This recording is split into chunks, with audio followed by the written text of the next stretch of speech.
Hola amigos, bienvenidos a otro Sábado Cultural, que es un programa que no tiene ninguna ambición académica, ni mucho menos, solamente contarles cosas que quizá ustedes olvidaron o que no conocen, y yo entregarles a lo más el ABC del asunto para que, si les parece adecuado, meterse más en la cuestión.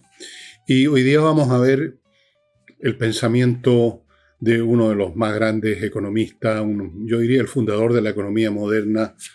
Algunos dirán otros nombres, pero a mí me parece que es Adam Smith. Vamos a tratar un poco de él.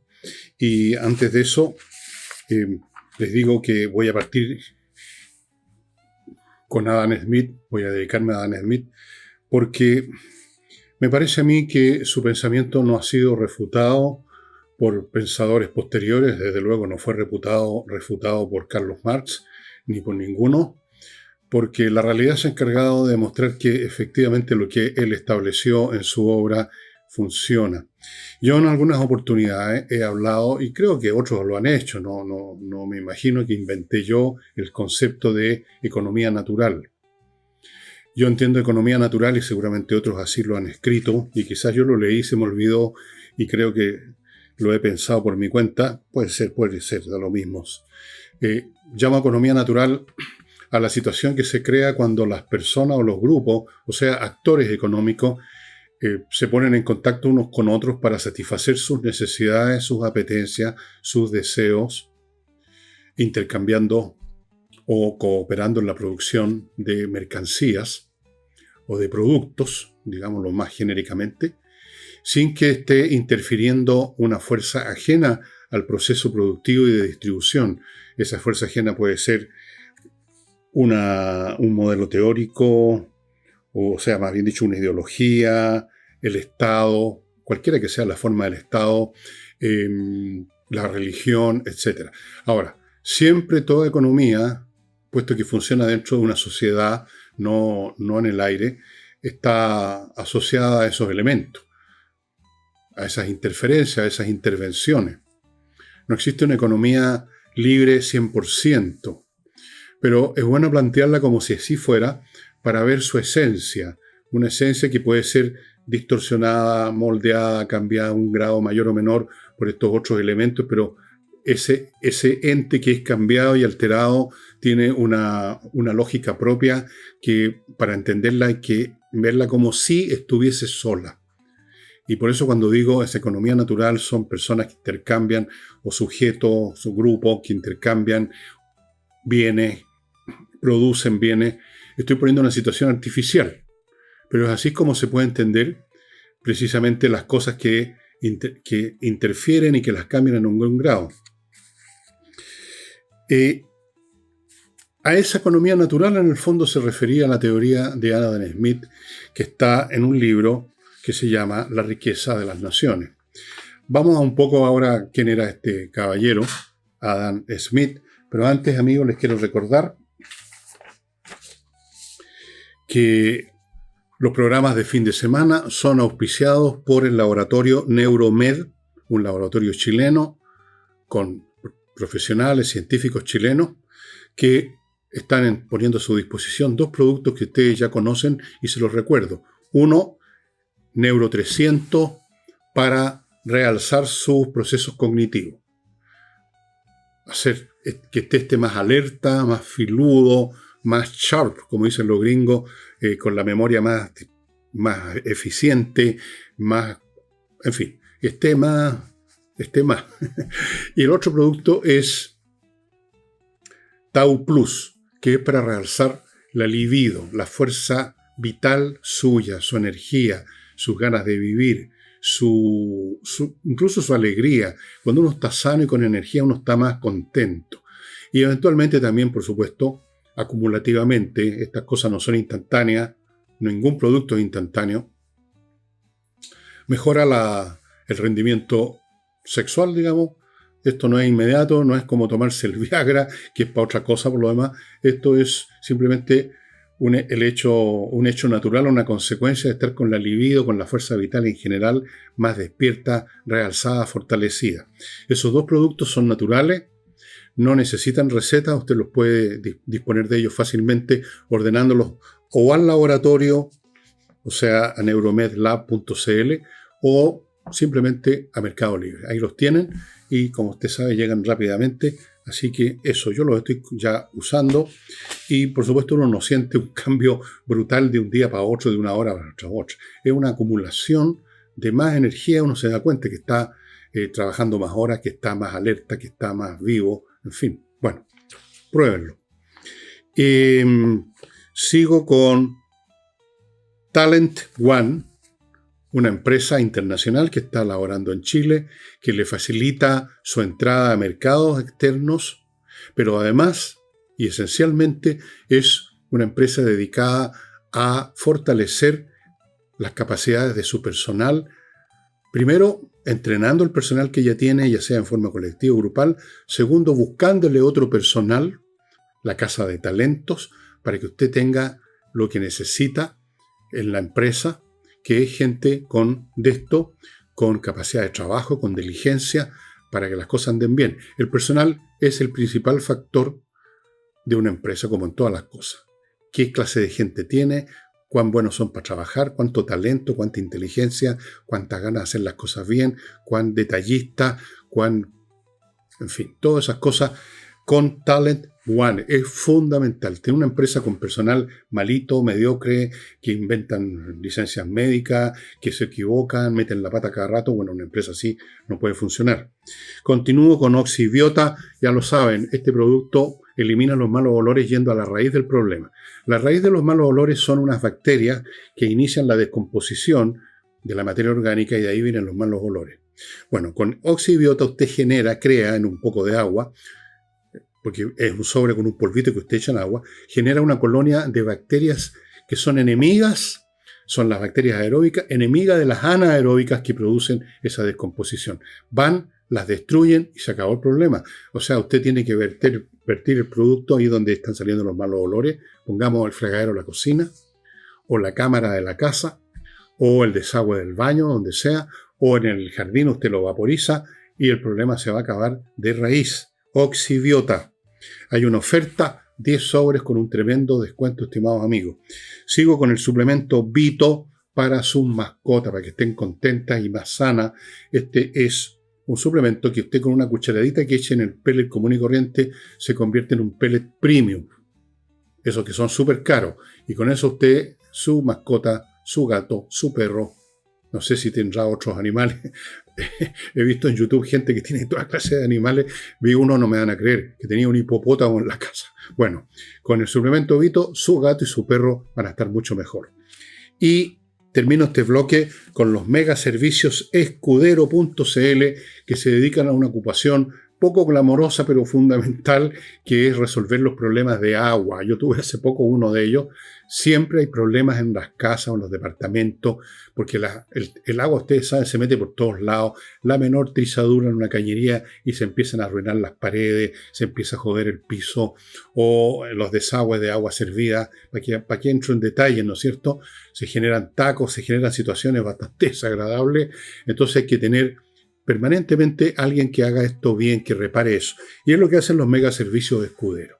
Ellos tienen sistemas para ubicar dónde están los problemas con sondas especiales, no andan picando paredes al lote, luego encuentran el problema, lo resuelven con otros procedimientos tecnológicos bastante avanzados y usted resuelve su tema con Mega Servicios Escudero, que es una empresa que lleva años en esta cuestión. Han ido adaptando nuevas técnicas. Olvídese el maestro Chasquilla picando, hay que entrar a picar, como dicen. No, ellos no entran a picar sondas. Bien, presentemos entonces quién era Adam Smith. Nació en Escocia en el siglo XVIII. Entre paréntesis, Escocia en el siglo XVIII produjo una cantidad de talento muy impresionante por razones que algún día investigaré qué pasó en la cultura, en la estructura institucional de Escocia, que en ese momento las personas con especiales talentos encontraron el campo abierto para desarrollarse. Bueno, él nació en Escocia, en una comunidad que se llama Kirkcaldy, en el año 1723. Estudió en la Universidad de Glasgow, luego en la Universidad de Oxford. Fue profesor de lógica y de filosofía moral en la Universidad de Glasgow y, de hecho, dicho sea de paso, escribió libros sobre este tipo de temas independientemente de su gran obra en economía. es considerado no solo por mí, ¿quién soy yo? Por los especialistas en estas materias, el padre de la economía moderna. Murió en Escocia, Edimburgo, en 1790. Bueno, su libro La riqueza de las naciones, de las cuales tengo aquí ejemplares, los dos que tengo yo, que son la obra completa, en una edición de Penguin.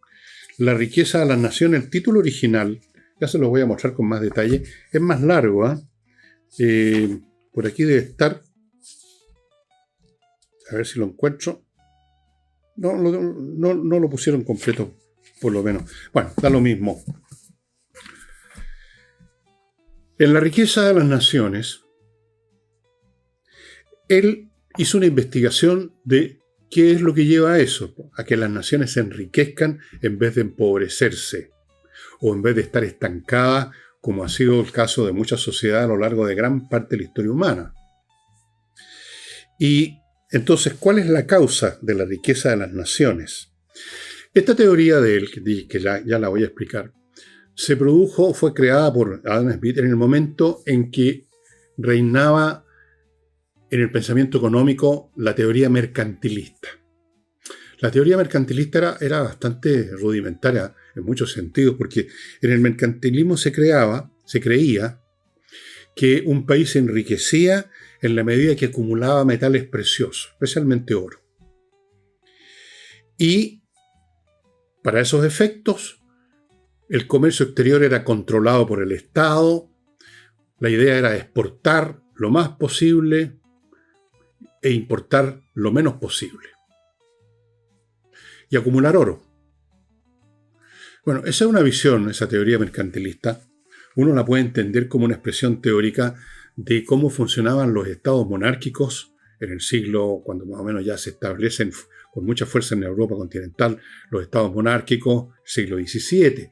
Ya en Inglaterra se habían establecido un poco antes con mucha fuerza por razones muy peculiares y propias de Gran Bretaña, o sea, de lo que ahora es Gran Bretaña.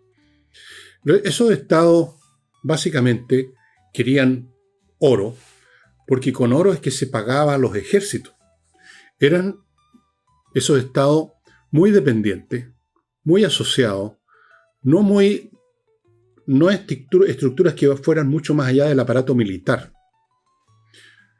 Esos estados monárquicos no tenían, como un estado de ahora, un ministerio, una actividad vinculada a la salud, a los medio ambiente, al transporte, a la vivienda. Esas actividades no entraban en el concepto de estado monárquico. El estado monárquico era básicamente una máquina para extraer tributos y ojalá generar oro para pagar a los ejércitos, con los cuales a su vez mantenía el orden interno y guerreaba con los vecinos. Entonces, el oro para pagar a los soldados. Básicamente se trataba de eso. Entonces de ahí se desprende esta teoría. Bueno, Adam Smith fue mucho más allá, y por eso es que se le considera el padre de la economía moderna.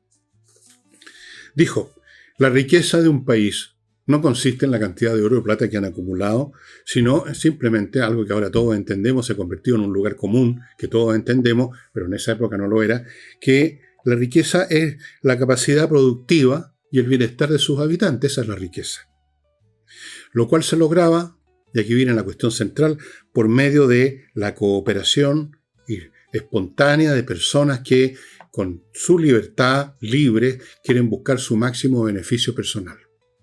Y para esos efectos cooperan, ya sea produciendo en forma conjunta o cooperan en el sentido de que hay una cooperación cuando uno intercambia mercaderías con otro. Dijo que el motor del progreso económico, otra cosa que para todos nosotros es muy clara, era la división del trabajo, que a su vez está vinculada evidentemente a la tecnología. El trabajo se divide cuando un objeto, pongamos, puede ser dividido en partes distintas que son fabricadas por un especialista, pero eso supone una tecnología que permite hacer eso, hacer partes distintas y luego juntarlas. Supone que ya existen ciertas máquinas de herramientas. Cuando usted elimina la tecnología, automáticamente va concentrando la producción en una persona. Al final del camino llega usted a la época paleolítica o neolítica, donde hay un tipo puliendo una piedra. Es la la disposición de nuevas maneras, de nuevas técnicas, procedimientos y herramientas que permiten ir dividiendo el trabajo en partes, y ahí viene la división del trabajo. Así que en el fondo lo que está diciendo es que el progreso tecnológico, pero él lo vio así y es cierto también, la división del trabajo. Argumentó que la especialización y la división que trae consigo, que implícita en la división del trabajo, es la clave para aumentar la productividad. Al fragmentar las tareas, cada trabajador se vuelve experto en su función, lo que reduce tiempos y errores, que supone desarrollo tecnológico, obviamente. Un ejemplo que él dio en su libro es la fábrica de alfileres. Cuando estos eran producidos por una persona, el alfiler completo, se producían pocos alfileres al día. Pero cuando apareció la especialización se producían miles. Y eso desarrolla la industria y desarrolla el comercio. Hay más cosas que intercambiar, por lo tanto hay más actividad comercial, que a su vez genera nuevas necesidades, que genera nuevos productos, nuevas especializaciones, y así con esta acumulación de productos y servicios se produce un aumento de la riqueza, porque ¿qué es la riqueza a fin de cuentas? Sino esta masa mayor o menor de productos y servicios a disposición de los habitantes de una nación. Él usó un concepto que yo me acuerdo cuando estaba en la universidad en los años 60, época en que en Chile predominaba parece que hoy día también, en la gente de las universidades predominaban las ideas socialistas, marxistas. Entonces, la idea del control del Estado. Todavía ustedes ven que está repleto de gente que idoliza al Estado para que controle todo lo más que se pueda.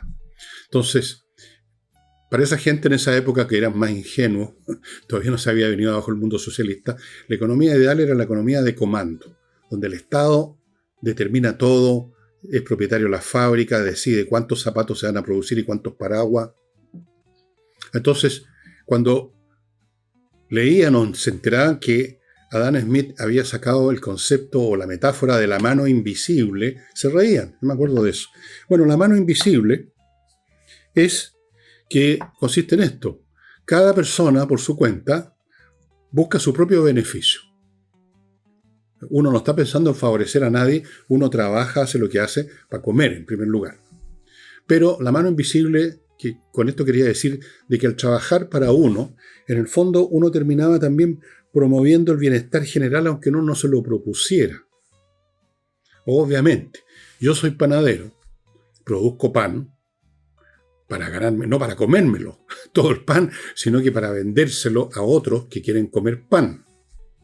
Entonces estoy favoreciendo, estoy surtiendo a esas personas de pan. Esas personas a su vez me van a pagar y con ese dinero yo voy a comprar otras cosas que necesito y así se va produciendo la relación entre todos los individuos, se va generando esta red de intercambio complejísima que es la economía.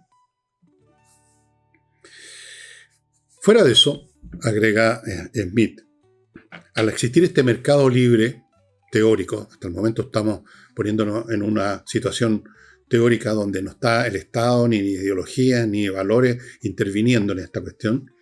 En esta situación de pureza, en esta situación entonces de un mercado libre 100%, los productores compiten. Yo no soy el único que produzco pan, hay otros fulanos que están en la misma, cada cual quiere vender la mayor cantidad, quiere que le sigan comprando y por lo tanto tiene que tratar de mejorar su producto, ganar a la calidad del producto del otro, por lo menos empatar,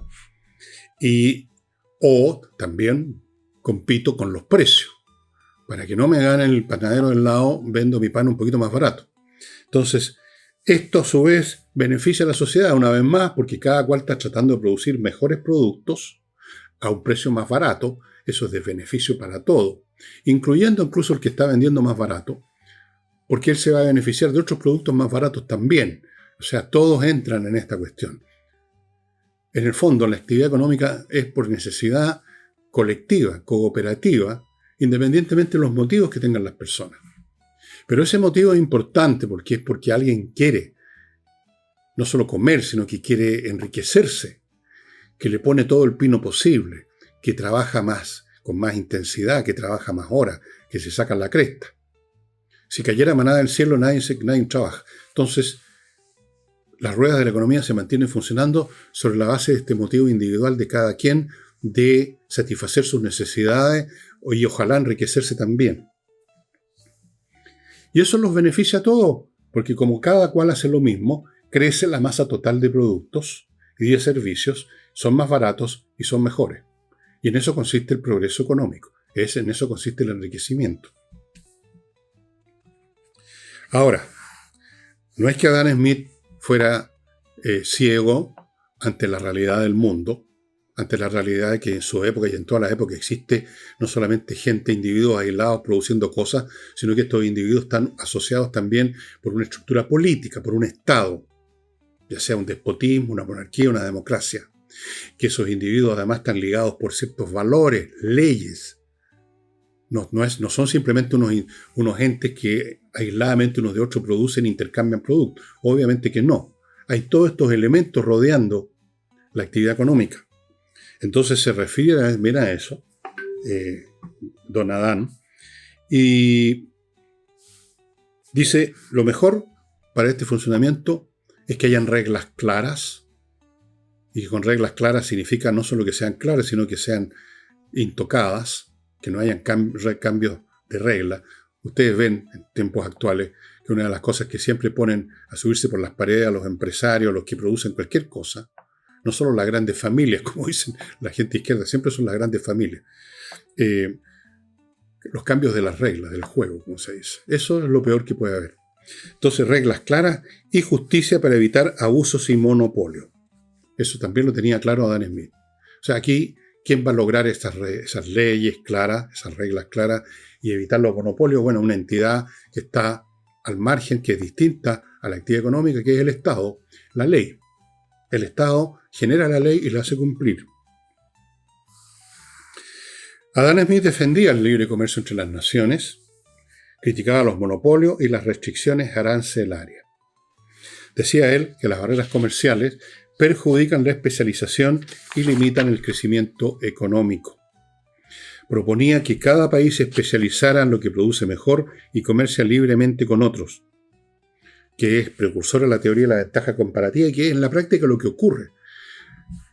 Los países, las naciones y los individuos en sus relaciones económicas hacen lo que tienen que hacer, no porque hayan estudiado a Adam Smith o un tratado de economía, sino son impulsados por la realidad misma. Usted produce lo que puede producir, lo que tiene más a mano, lo que le sale mejor, lo que va a encontrar compradores. Usted no elige al azar un producto. Obviamente. Entonces, en forma natural, los países se especializan de acuerdo a sus recursos naturales, de acuerdo a la situación mundial. Es una realidad. Imaginémonos que Chile intentara, por ejemplo, pegar un salto a la modernidad total fabricando satélites, una cosa, o nos pusiéramos, como alguna vez se intentó, fue un fracaso, automóviles. Aquí lo que hacíamos era simplemente ensamblarlos. No diseñábamos, no creábamos, no fabricábamos los motores, no había ingenieros diseñando motores, no existía nada de todas esas cosas. Simplemente llegaban unos cajones con las piezas, me acuerdo las citronetas, y las atornillaban unas con otras, en Arica. Eso no tiene mucho sentido. Es ahí una forma absurda de intervencionismo del Estado. ¿Cuándo empezó este país, nuestro Chile, ahora a crecer económicamente? Bueno, en los periodos en que se liberó la economía de todas estas cosas y simplemente empezamos a comerciar libremente, dejamos de producir cosas que no tenía sentido producir porque venían de afuera mejor y a mejores precios y nos dedicamos a lo nuestro y el país creció. Eso es lo natural, eso es una economía natural. Algunos, por supuesto, la critican porque consideran que el que está en el polo, digamos, de la producción industrial y tecnológica le va a poner la pata encima al otro, pero eso no es tan como lo plantean. Siempre depende de cómo operen las entidades políticas en el manejo de esta economía para que eso no ocurra. Una distinción importante que hizo conceptualmente en el campo de la economía Adam Smith es la distinción entre el valor de uso y el valor de cambio de un objeto o de una mercancía. El valor de uso es la utilidad. Por ejemplo, lápiz. Su valor de uso es que me sirve para escribir. Su valor de cambio es cómo lo intercambio en el mercado, cuánto vale, cuánto me cuesta conseguirlo. Y si yo lo fabricara, ¿cuánto me van a dar por entregarlo? Ese es su valor de cambio. Ya sea que se exprese en un trueque, me dan una cosa por el lápiz, o me dan dos cosas por el lápiz, o se exprese con un intermediario que es el dinero, pero es lo mismo. Ese es el valor de cambio, que fue un concepto que utilizó muchísimo, entre paréntesis, Carlos Marx. Algunos creen que él inventó la diferencia entre valor de uso y valor de cambio. No, esto viene de Adam Smith. También viene de Adam Smith otra explicación que los marxistas creen, los marxistas que no saben mucho marxismo, que creen que la inventó Carlos Marx, y es que ese precio, ese valor de cambio del objeto, depende de cuánto fue el trabajo necesario para producir un bien. Producir un lápiz no es mucho trabajo, no es muy complicado, por lo tanto es barato. Producir un satélite es bastante más complicado y por lo tanto, digamos, es caro, por así decirlo.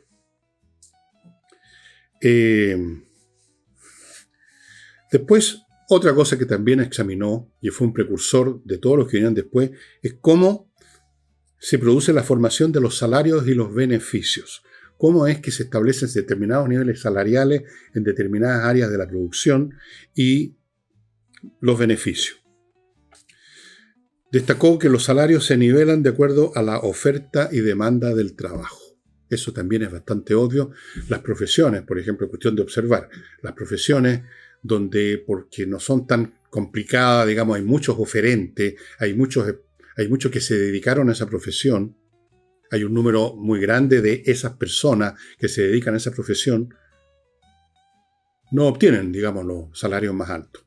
Esas profesiones donde hay muy pocos capaces de desempeñarla, esos se meten toda la plata del mundo en el bolsillo, porque son escasos. Por esa razón. Para Smith, el Estado tenía que intervenir solo en las áreas donde el mercado no puede proveer eficientemente, como por ejemplo, la defensa nacional, obvio, la justicia y el sistema legal, la infraestructura pública, carreteras, puentes, etc. Ahora agregaríamos, en los tiempos actuales en que se supone que el Estado tiene otros deberes también, agregaríamos que tiene que estar, pero eso también ya es discutible y no es tan así, en la salud. Pero entendemos que no totalmente ahora. Hay una salud pública y una salud privada. Tiene que intervenir en más entes o ámbitos de la vida de los que pensaba en su tiempo, en el siglo XVIII, Adam Smith. Habían otras concepciones. Por ejemplo, el tema ambiental no existía. Y no existía porque en esa época, con el desarrollo que había logrado la humanidad en términos económicos, tecnológicos, el efecto humano en el medio ambiente no era como ahora. No era como ahora, o salvo en algunas áreas muy específicas. Por ejemplo, en Inglaterra hubo una destrucción importante de los grandes bosques que habían en Inglaterra por la construcción de barcos que usaban. Yo no me acuerdo de la estadística, pero alguna vez la tenía en mente. ¿Cuántos árboles se requerían para construir un barco de guerra? Una enorme cantidad. Pero en general, el efecto, el impacto de la actividad humana en el medio ambiente no era del nivel suficiente como para generar escaseces o externalidades negativas lo suficientemente vistosas como para convertir eso en un tema, como empezó a ocurrir en el siglo XX, precisamente por el desarrollo enorme de la actividad económica humana, de la actividad industrial. Entonces, el tema del medio ambiente no estaba. Sí estaba el tema de la defensa, de la justicia y de la infraestructura pública, carreteras y puentes. El Estado no tenía que intervenir en la producción y en el comercio, como le encantaría a los izquierdistas de ahora que sí lo hiciera, ni distorsionar el libre juego de la competencia. Volviendo al tema del mercantilismo, por supuesto, demolió la teoría mercantilista, demolió la teoría de que la riqueza de un país consiste en tener mucho oro o plata. Eso no equivale a otra cosa que a la riqueza del Estado para poder comprar soldados, digamos, pero no a la riqueza de la nación. Esta obra de Adam Smith, que yo recomiendo leerla porque está vigente en muchos sentidos. Miren, las teorías iniciales, que son las primeras que miran y analizan científicamente un tema, pueden ser reemplazadas o superadas por las que vienen después, que se apoyan en esta y desarrollan más elementos más sofisticados. Pero la teoría básica, ese primer intento científico, sigue estando vigente.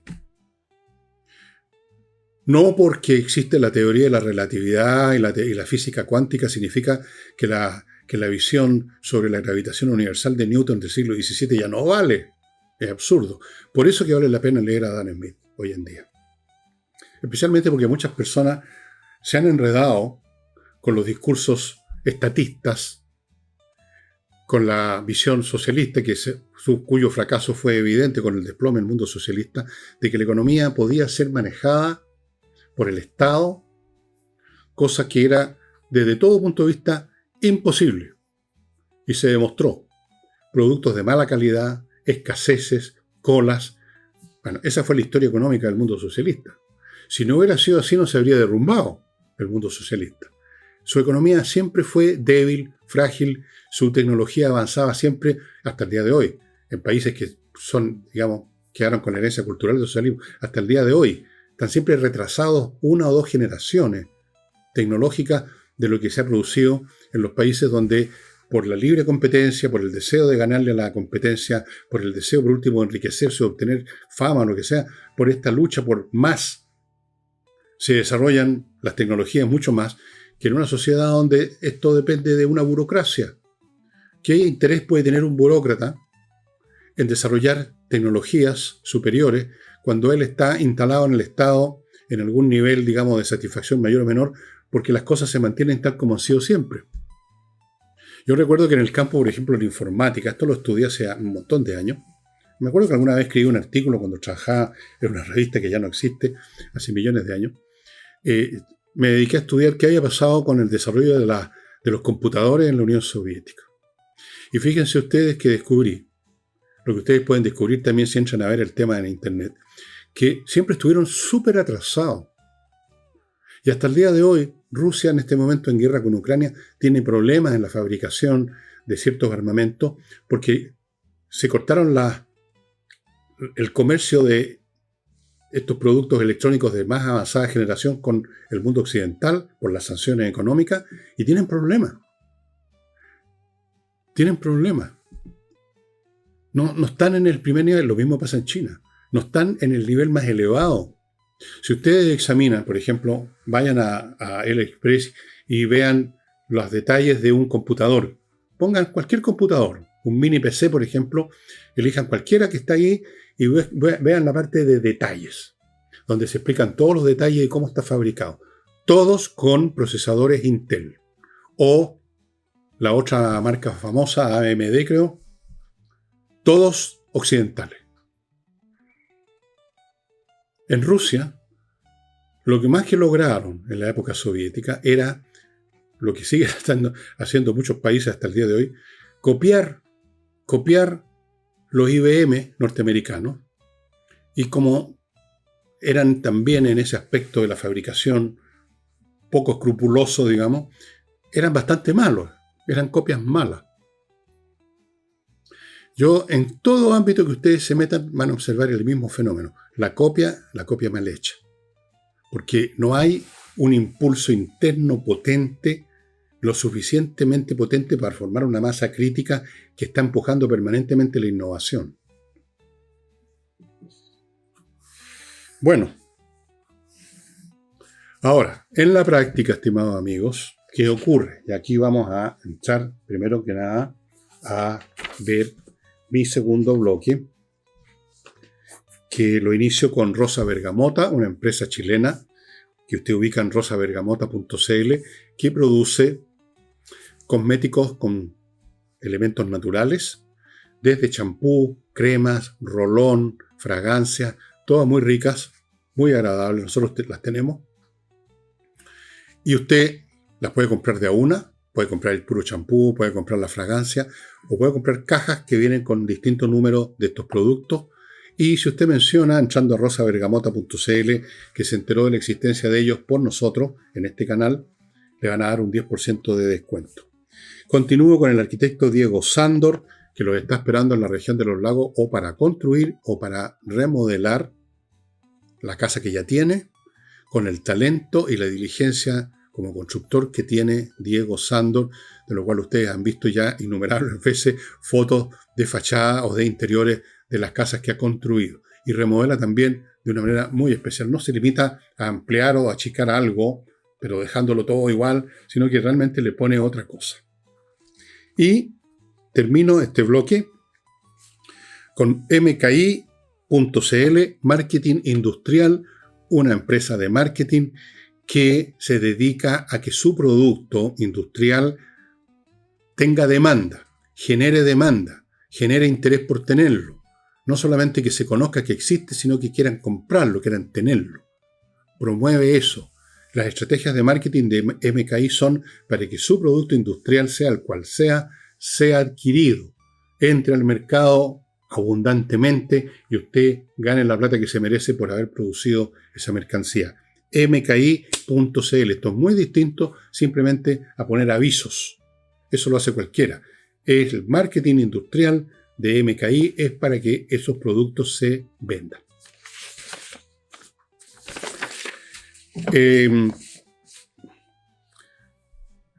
Los elementos que los mencioné al principio alrededor de la economía son muchos. Por ejemplo, en la Edad Media, la ideología o la religión católica, voy a decirlo de otra forma porque no me van a retar los cristianos, la religión cristiana era muy importante desde el punto de vista económico. Por ejemplo, prohibía la usura, llamaban usura al préstamo con interés, aunque no fuera usurero. Podía hacerlo, pero podía no. Usura es cuando se cobra demasiado, ¿no es cierto?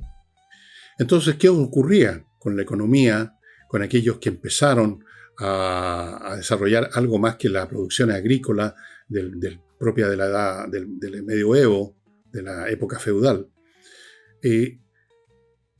¿Cómo conseguían crédito para, por ejemplo, un comerciante, para comprar mercancía e ir a venderla a otro lado? Bueno, muchos banqueros fueron de origen judío porque, no siendo cristianos, no se hacían problema con prestar. Yo no sé si con usura o no, pero no se hacían problemas y fueron importantes en la creación del aparato financiero, que luego se desarrollaría más y más y más, y entraron a la pelea también después la banca cristiana, la banca, por ejemplo, de las ciudades italianas, del Renacimiento, fue muy importante. Pero tuvo un efecto esa concepción de que la usura era pecaminosa, entonces muchos no entraron en ese negocio y fue quedando especializado en manos de ciertos grupos. Después tenemos el tema de lo que ahora se llama gasto social. ¿Qué es lo que hay en el fondo del gasto social? El gasto social es una manera de reconocer de que en una sociedad va a haber siempre una buena cantidad y a veces normalmente una mayoría de personas que no obtienen lo mejor del mundo, que no están en los mejores lugares políticos y económicos, centrémonos en lo económico, que son, digamos, personas que viven más al 3 y al 4, que al 4 y al 5, pero que forman parte de la sociedad y que si no están suficientemente satisfechos o por lo menos a media satisfechos, van a generar problemas y entonces se va a venir todo abajo la estantería. Y esto ha estado presente con ese nombre de gasto social o no desde siempre. Fíjense ustedes que esto se ha estudiado mucho. La economía de las islas del Pacífico, esas donde bailan sausao, qué sé yo, la isla de Pascua, la Polinesia, toda esa. Había comercio entre las distintas personas de las islas y dentro de las islas.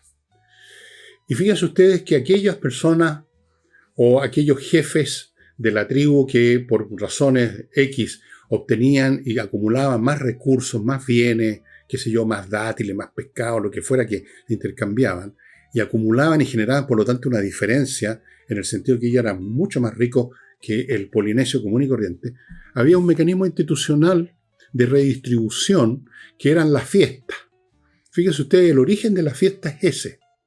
el origen de muchos eventos de ese tipo en toda la sociedad, en que se distribuye en la forma de regalos, de comilona, de reparticiones gratuitas, también se hacía en el Imperio Romano y en la República abundantemente, para una especie de mecanismo de redistributivo regalado. O sea, independientemente de la actividad económica, las personas que no han producido, que no han participado, igual recibían algo. Y ese mecanismo no era gratuito, era una manera de control social. Usted tiene que controlar, para que se mantengan más o menos funcionando dentro de los parámetros de la sociedad, a la gente que no está muy contenta, porque no han obtenido los mejores frutos de la actividad económica, por las razones que sean. No necesariamente porque los estén explotando, que es la visión socialista de que siempre hay alguien explotando, las grandes familias, etc. No, hay gente que simplemente le va mal, hay gente que no tiene capacidad de trabajo, hay gente que no tiene inteligencia, hay gente que rebolona, hay gente que tuvo mala suerte, hay gente que le pagan mal, efectivamente. Hay muchas variantes que llevan a que una gran masa de gente no esté contenta, que estén ahí presionando, que estén murmurando, que estén de repente con un motín. Entonces, está el mecanismo del regalo, está el mecanismo de la fiesta, y está el mecanismo ahora institucionalizado, sistematizado e industrializado del gasto social. ¿Qué es lo que es el gasto social? Bueno, lo vemos todos los días. Los perdonazos, las subvenciones, el pago de la cuenta de la luz, las tarifas especiales para tales grupos. ¿Qué es lo que es todo eso? Sino una compensación a aquellos que por su cuenta, con su propio trabajo, con lo que ganan con su propio trabajo, no están satisfechos con lo que tienen, y entonces para mantener algún grado de estabilidad social tiene que estar este mecanismo. Ese es el fondo del asunto. No es por bondad, no es por una ideología maravillosa, no es porque somos todos hermanos. El mecanismo fundamental tiene que ver con la mantención del orden social. Y eso es fundamental. Entonces, siempre hay una intervención del Estado. Esta es una de las formas de intervención. Después está la intervención para evitar o disminuir la posibilidad de los monopolios que, como cuando llegan a existir, eliminan la competencia, se generan situaciones de precios abusivas, se acaba el progreso tecnológico porque hay alguien que es dueño de la producción, no necesita competir, no necesita innovar, él es el único que produce tal cosa y por lo tanto ni un problema, todo se estanca. Entonces ahí tiene que intervenir el Estado. Hay muchas formas de intervención. Después está, por ejemplo, el tema de la mecánica de los impuestos. Para mantener funcionando el Estado, para que tenga ejércitos, para que pueda pagar a los jueces, pueda pagar todas esas cosas, pueda los puentes y caminos que decía Adam Smith, se requieren impuestos. Y el impuesto es una intervención. El Estado mete la mano y saca recursos que han sido producidos por otro. El Estado no ha producido nada, simplemente saca. Esas son intervenciones del Estado. Y está el tema que yo diría fundamental, que es como un bajo continuo, como se dice en música, un elemento permanente, a veces más notorio, a veces menos, a veces ruidoso, a veces en silencio, a veces vociferando, a veces murmurando, de este descontento perenne que hay en toda sociedad por parte de aquellos que no están en los niveles más altos o medios por lo menos, y que sienten que se les hace injusticia, o que sienten envidia, o que literalmente están, digamos, al borde de la hambruna. Hay una presión. ¿Qué se hace con esa presión? Hay que repartir de alguna manera, y eso significa intervenir. Intervenir artificialmente, en cierto sentido, porque estas personas están en esa situación por la mecánica del mercado, de la producción, de la economía. Pero eso puede romper todo, incluyendo el orden económico. Entonces hay que intervenir. Hay que compensar. Hay que subvencionar. Hay que hacer una fiesta, un gran espectáculo. Todas las sociedades tienen mecanismos de este tipo. No se habla del gasto social, no hay necesariamente una visión desnuda, clara y casi cínica de que por qué se asigna una cantidad de la riqueza total de la sociedad para mantener más o menos anestesiados a los de abajo. Porque eso es el punto realmente, en el fondo. Así es, pues, amigos, que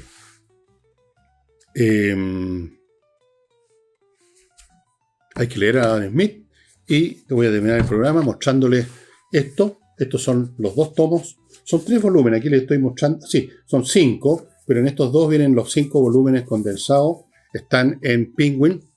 La riqueza de las naciones de Adam Smith es una lectura súper interesante, estimado amigo, de ir a la cosa esencial. Miren, es como cuando uno estudia matemática, no parte con cálculo tensor, sino que parte con los postulados de la geometría plana de Euclides.